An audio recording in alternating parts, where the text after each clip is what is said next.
नमस्कार दोस्तों, मैं अजीत हरसाना मीडिया वॉइस में आपका फिर से स्वागत करता हूं। जैसा कि सबको मालूम है, फरीदाबाद नगर निगम चुनाव आने वाले हैं। उम्मीद है कि शायद अप्रैल के बाद कभी भी ये चुनाव हो सकते हैं। और ये भी सबको मालूम है कि इस बार वार्ड 40 से 45 कर दिए गए हैं, कुछ वार्ड बढ़ा दिए गए हैं। तो इन वार्डों के बढ़ने से बहुत सारे नए पार्षदों को मौका मिल रहा है। साथ ही साथ कुछ ऐसी भी चीज़ें घट रही हैं कि पुराने जो पार्षद हैं, जिन्होंने अपने अपने क्षेत्र में काम करवाया है, वो इस बात से काफ़ी नाराज़ हैं। और विपक्षी दलों का भी, खासकर कांग्रेस, उनका कहना है कि ये एक तमाशा कर दिया है। वार्डबंदी की जो परिसीमन किया गया है, उसमें किसी नियम कायदे को नहीं ध्यान में रखा गया है। भुवनेश धिंगड़ा ने इस बात पे काफ़ी ऑब्जेक्शन उठा रहे हैं। वो कह रहे हैं कि मैं इसके लिए जो है इसके खिलाफ़ आंदोलन भी करूँगा। बाकी ये राजनीतिक बातें हैं। अभी हाल फिलहाल में जो हुआ है वो ये हुआ है कि नई वार्डबंदी हो गई है। इसी नई वार्डबंदी को लेकर के मैंने अपना एक नया वार्डबंदी क्रम के रूप से आपके सामने एक सीरीज ला रहा हूँ, जिसमें मैं प्रत्येक वार्ड में कौन कौन सा एरिया आ रहा है, कितना एरिया कहाँ से कहाँ तक उसमें आएगा, और जो लोगों को नहीं मालूम है कि हमारा कौन सा वार्ड हो गया है या किस वार्ड में हम चले गए हैं या कौन सा एरिया हमारे वार्ड में लग गया है, वो सभी को इससे आपको जानकारी बहुत आसानी से मिल जाएगी। पूरे फरीदाबाद क्षेत्र के निवासियों को नगर निगम का कहाँ कहाँ तक एरिया है, किस वार्ड का, ताकि इसके बाद आप लोग आराम से जो है पता कर सकते हैं कि हमारे वार्ड से कौन कौन हैं या कहाँ तक हमारा एरिया सीमित है। इसका फ़ायदा आपको ये होगा, और साथ ही साथ उन नेताओं को भी जो पार्षदों का चुनाव लड़ना चाहते हैं या पार्षद के लिए तैयारी कर रहे हैं, उन सभी के लिए जानकारी बहुत ही काम आएगी। वैसे तो खैर सबको पता लग ही जाएगा, लेकिन फिर भी हमारी तरफ से एक ये पहल है मीडिया वॉइस की तरफ से कि आप लोगों को हम सबसे पहले ये जानकारी दें। इसी से जुड़ी कुछ खबरें मैं आपके सामने कहना चाहता हूँ। अभी आज जो जानकारी मुझे मिली है उसमें आप जानते हैं कि हमारा जो ये NIT है फरीदाबाद, इसमें जो है ज़्यादा वर्ग पंजाबी वर्ग है। और लेकिन इस वार्डबंदी के तहत ऐसा सुनने में आ रहा है, देखने में आ रहा है कि केवल एक ही वार्ड है जहां पर ये बाहुल्य की स्थिति में होंगे। बाकी जबकि और वार्ड भी जातियों के समीकरण को ध्यान में रखा गया है। नई वार्डबंदी में 11 गांवों को एक ही वार्ड में शामिल कर दिया, यानी एक वार्ड 45वां वार्ड ऐसा कर दिया है जिसमें जो है 11 गांव आ चुके हैं। 11 गांव का एक ही पार्षद होगा और ये सबसे बड़ा वार्ड बन चुका है, 45 नंबर वार्ड। और इसके साथ साथ इसमें 11 गांव हैं, सेक्टर 70, 75, 76 की सोसाइटियां शामिल हैं, और क्षेत्रफल के हिसाब से भी ये बहुत बड़ा वार्ड है। इसी प्रकार वार्ड नंबर 37 में 9 गांव शामिल हैं, और जबकि वार्ड नंबर 18 में पूरा अरावली क्षेत्र आपका शामिल है। वार्ड नंबर 18 स्पेशली मैं आपको बता दूं, पूरा अरावली क्षेत्र है इसमें, और क्षेत्रफल के हिसाब से सबसे बड़ा वार्ड 45, उसके बाद 37 और फिर 18 हैं। और इसी के मुकाबले अगर आप देखें तो 22 और 23 वार्ड सबसे छोटे वार्ड कहे जा सकते हैं। इसी शहर का पुरुषार्थी वर्ग से मेरा मतलब उद्यमी वर्ग, या वो लोग जिन्होंने सब कुछ अपना खो दिया था पीछे पाकिस्तान से, जब वो भारत में तकसीम होकर के भारतवासी जब पाकिस्तान को छोड़ करके भारत में आए, जिन्हें लोग रिफ्यूजी कहते हैं। हालांकि रिफ्यूजी कहना उनका अपमान करने के बराबर है, क्योंकि वो भारत के ही वासी थे। पाकिस्तान अलग बना था, तब वो वहाँ से अपने देश प्रेम के कारण वहाँ से वापस आकर यहाँ भारत में बसे हैं, भारत में ही आ गए। अगर वो देश प्रेमी ना होते तो पाकिस्तान में ही रह जाते।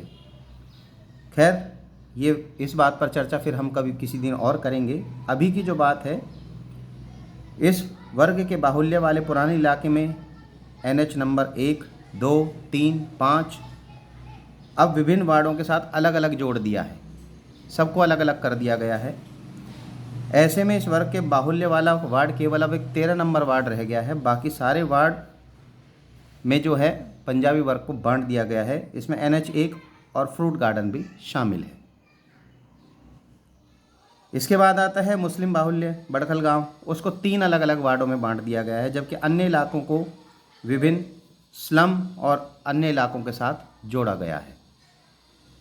इस नई वार्डबंदी को लेकर काफ़ी लोग नाराज हैं। इस प्रकार मुस्लिम बाहुल्य बड़खल गांव को भी अलग अलग 3 वार्डों में जोड़ दिया गया है। पूर्व पार्षद योगेश ढींगड़ा आंदोलन की धमकी दे चुके हैं। उन्होंने कहा है कि जैसा कि जानकारी सबको होगी, फिर भी अगर नहीं है तो मैं बता देता हूं कि 13 मार्च तक वार्डबंदी के खिलाफ अगर किसी को कोई आपत्ति है तो वो दर्ज करा सकते हैं। तो उन्होंने कहा है कि 13 तारीख से पहले पहले हम अपनी आपत्ति दर्ज कराएंगे और आंदोलन भी करेंगे। नगर निगम में ग्रेटर फरीदाबाद के करीब 24 गांव शामिल किए गए हैं। आपको मैं बता दूं 24 गांव नए इसमें शामिल हुए हैं। अभी तक प्रत्येक गांव में एक एक सरपंच था अपने अपने गांव का, जो अपनी तरक्की के लिए काम करते रहे। अब नई वार्डबंदी जो होगी इससे कई समीकरण बदल गए हैं, पूरी तरह से आप कह सकते हैं बदल गए हैं। इससे अब हर वार्ड की स्थिति पूरी तरीके से बदल जाएगी। इसी के साथ एक जानकारी मैं और आपको दे दूं कि बड़खल विधानसभा में सबसे अधिक 11 वार्ड हैं। नई वार्डबंदी के मुताबिक 40 से बढ़कर 45 वार्ड हो गए हैं। सीमांकन में बदलाव कर दिया गया है। 45 वार्ड में सबसे अधिक 11 वार्ड बड़खल विधानसभा से हैं। फरीदाबाद NIT और तिगाम विधानसभा में 9 वार्ड बने हैं, जबकि बल्लभगढ़ फरीदाबाद में 8 वार्ड बनाए हैं और प्रत्येक वार्ड की आबादी 58,000 तय की गई है। ध्यान देने वाली योग्य बात है कि हर वार्ड की आबादी कम से कम 58,000 तय की गई है। इसमें 10% कम या ज़्यादा हो सकती है। 10% का मतलब ये हो गया आपका कि 5 से 6,000 प्लस माइनस हो सकती है। नई वार्डबंदी पर आपत्तियां 13 मार्च तक दर्ज होंगी। दर्ज कराने के लिए लोगों को फरीदाबाद उपायुक्त कार्यालय में व्यक्तिगत रूप से एक कागज पर लिखित रूप में दर्ज करानी होगी। यदि आप में से किसी को कोई आपत्ति है किसी वार्ड को लेकर के या किसी के परिसीमन से या किसी क्षेत्र को लेकर के, तो उसके लिए आप आपत्ति एक सिंपल कागज़ पर लिख करके, साधारण कागज़ पर लिख करके दे सकते हैं लिखित रूप में उपायुक्त कार्यालय नगर निगम फरीदाबाद में। इस अवधि के बाद यानी 13 मार्च के बाद किसी भी आपत्ति पर कोई विचार नहीं किया जाएगा। इसलिए अगर वार्ड संबंधी आपत्तियां अगर आपको कोई हैं या आप चाहते हैं उसमें कोई बदलाव होना चाहिए, तो वो आपको समय रहते यानी 13 मार्च से पहले पहले दर्ज करा देनी चाहिए। अब जैसा कि मैंने आपको बताया था कि वार्डबंदी के कारण बहुत सारे पार्षदों के समीकरण बदल गए हैं, जो तैयारी अपने उस एरिया को लेकर के कर रहे थे कि भाई यहाँ से मैं अपना लड़ूंगा, समीकरणों को साध रहे थे, काम उस हिसाब से करवा रहे थे, लोगों से जनसंपर्क अभियान उन्होंने चालू किया हुआ था और संबंध बनाकर चल रहे थे। लेकिन अब इस वार्डबंदी से बड़ा ही विचित्र सा समय परिस्थिति हो गई है। अभी तक कल जहाँ तक जिनके साथ उठना बैठना था और जिनके लिए काम करने के लिए भाग रहे थे, अब उनको छोड़ करके नए क्षेत्र में उन्हें जाना पड़ेगा, जिससे एक नई परेशानी खड़ी होने वाली है उन पार्षदों के लिए जो अपनी जीत तय मानकर चल रहे थे।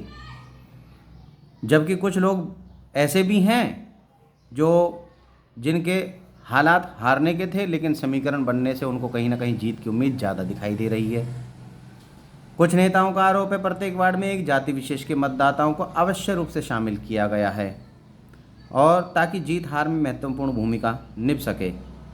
अब कई प्रवासी सामाजिक कार्यकर्ता जो चुनाव परिषद की तैयारी में थे, उनके मंसूबों पर पानी फिर गया है। अभी एक और मुद्दा पीछे चल रहा था, प्रवासी बनाम लोकल। कुछ लोगों ने, कुछ समूहों ने प्रवासी लोगों की वोटों को साधने के लिए ऐसे ग्रुप बना लिए थे जिनके कारण वो प्रवासियों को अलग से अपना एक प्रतिनिधित्व देने की तैयारी में थे और उस हिसाब से वो कार्य कर रहे थे। तो इस परिसीमन से, इस वार्डबंदी से कहीं ना कहीं उनके मंसूबों पर भी पानी फिरा है। इससे अगली वीडियो में मैं आपको वार्ड नंबर 1 से शुरू करूंगा, बताना कौन सा एरिया किस वार्ड में लगता है। बाकी ये जानकारी मैंने अभी आपको दे दी है फ़िलहाल। जुड़े रहने के लिए आपका बहुत बहुत धन्यवाद। अजीत हरसाना, मीडिया वॉइस से धन्यवाद।